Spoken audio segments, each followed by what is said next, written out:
Informação importante sobre Alex Arce, o centroavante paraguaio, está de saída do Equador e por lá afirmam que ele vem para o Brasil. O vídeo de hoje do canal do Nicola traz mais detalhes e já o Vasco da Gama de olho em dois jogadores do Botafogo, as últimas no mercado, bastidores, finanças e muito mais. Quero falar agora sobre o Vasco, de olho em dois volantes do Botafogo. Informação divulgada pelo Luiz Roberto durante transmissão da Globo, dá conta de que Tietê e Danilo Barbosa interessam ao Cruz Maltino para 2025. Essa posição de volante no Vasco andou bastante carente, especialmente por conta de lesões. Existe também a chance do Matheus Cocão ser negociado. Já contei para vocês que a pedida do Vasco é de 4 milhões de euros. Diante desse cenário, o Tietê, o Danilo Barbosa e até o Alan, que pertence ao Botafogo e já se declarou em outro momento torcedor vascaíno, são alternativas. Só para lembrar que o Tietê tem contrato com o Botafogo só até 31 de dezembro e não terá seu vínculo renovado, enquanto o Danilo Barbosa tem vínculo até junho do ano que vem. Depois do título conquistado pelo Botafogo em meio à comemoração no Newton Santos, o Danilo foi perguntado sobre seu futuro e disse, abre aspas, tenho um contrato com o Botafogo e estou feliz aqui. É momento de comemorar com a minha família e amigos, é só isso que eu penso hoje. Fecha aspas. Bora de informação exclusiva, quero contar que Alex Arce, centroavante paraguaio de 29 anos de idade, que já esteve na mira de vários clubes brasileiros, está vindo ao Brasil. Pelo menos o que publicam lá no Equador, centroavante que vive ótima fase com a camisa da LDU. No final de semana, mais 2 gols na vitória por 3-0 da LDU contra o Independente Del Valle no jogo de ida da final do campeonato equatoriano. Números do Alex Arce em 2024. 43 jogos, 35 gols e mais 3 assistências. Se a gente pegar só o campeonato equatoriano, média de gols bem próxima de 1 gol por partida. Jogador já mais veterano, mas que tem feito enorme sucesso e na metade do ano esteve nos planos do Vasco, do Flamengo, do Corinthians, entre outros.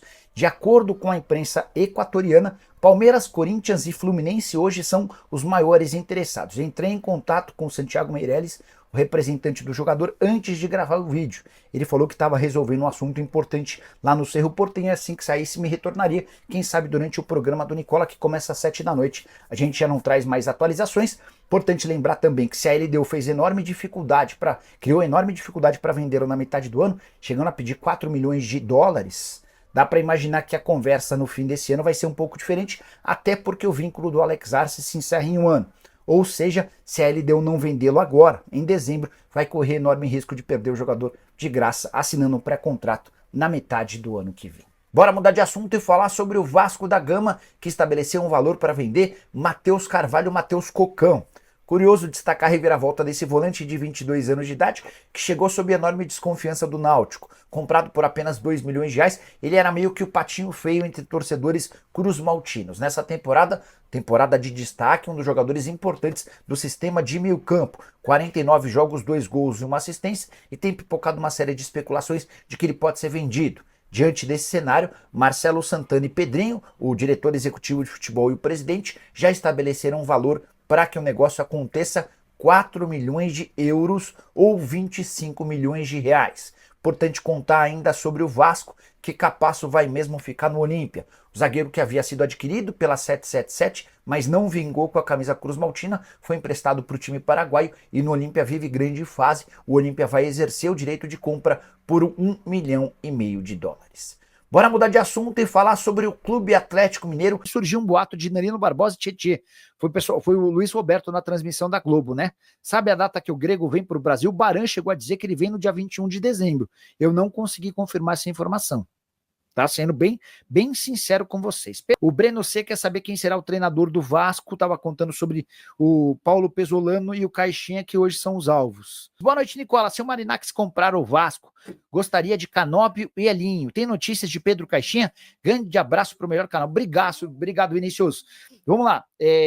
Aquelas ideias estratosféricas de técnico já foram descartadas no Vasco, né?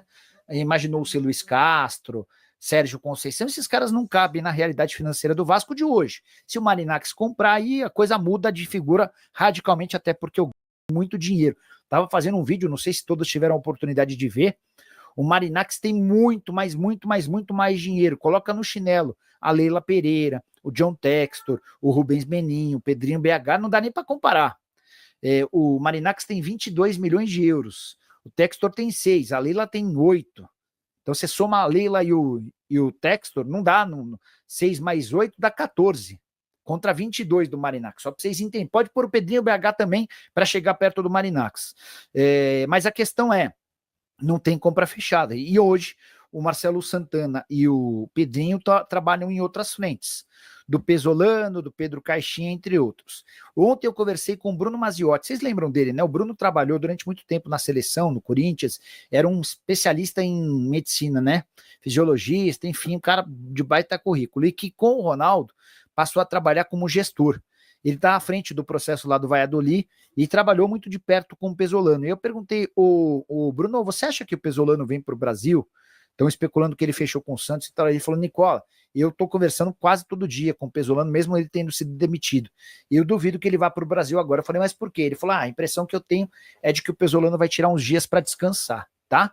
Então, enfim, é só legal trazer esse feedback também de alguém que convivia com o Pesolano até ontem, né?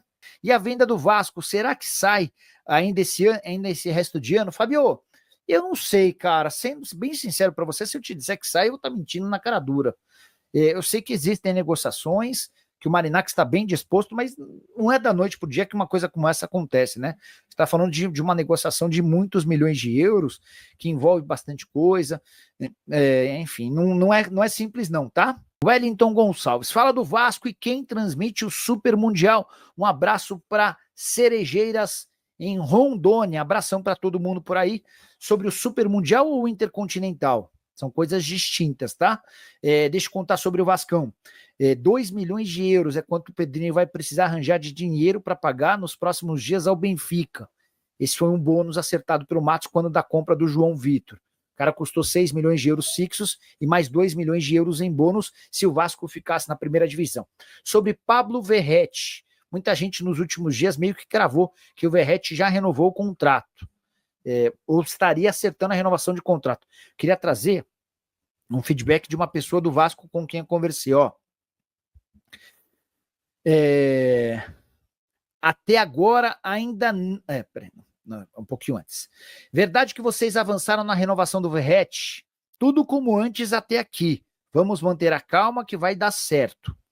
Eu falei assim, mas então não tem renovação praticamente acertada? Ele respondeu, atleta tem contrato até dezembro de 25, com renovação até dezembro de 26, a depender do número de jogos.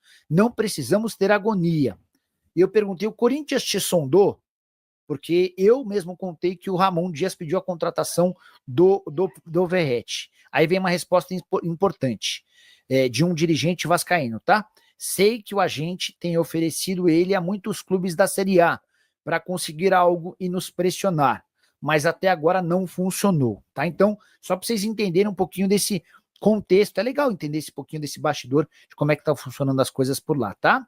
Ariel, isso eu não tinha contado ainda, foi até bom que você me apertou por aqui. O Grego já comprou a SAF do Vasco? Ainda não. O Fabiano Noronha, meu vizinho aqui, ó. Estão aguardando o final do campeonato. Meu vizinho, torcedor do Vasco. Podia torcer pra Lusa, né, Noronha? Mas tudo bem, vai.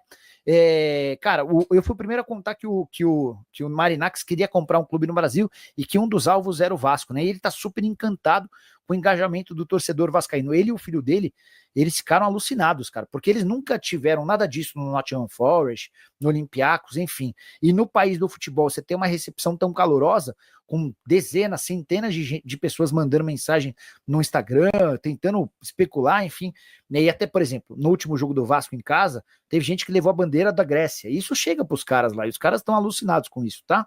O Matthews Rodrigues, Tietê e Danilo Barbosa no Vasco em 25. Cara, o Tietê tem contrato só até dezembro e tá fora dos planos do Botafogo. O Botafogo vai passar por, não dá para chamar de reformulação, mas o Botafogo vai fazer movimentos no fim desse ano. Fala da SAF do Vasco e reforços da Lusa. Lucas, sobre a SAF do Vasco, as negociações existem, são 4 interessados. O Pedrinho se apressou em dizer que ele não vai dar preferência ao Adriano Radrazani, lá, aquele italiano que faz trabalho só razoável. Não, faz trabalho ruim na Sampdoria, mas ele vai tentar usar um contra o outro, para que esses vários interessados possam resultar numa baita proposta.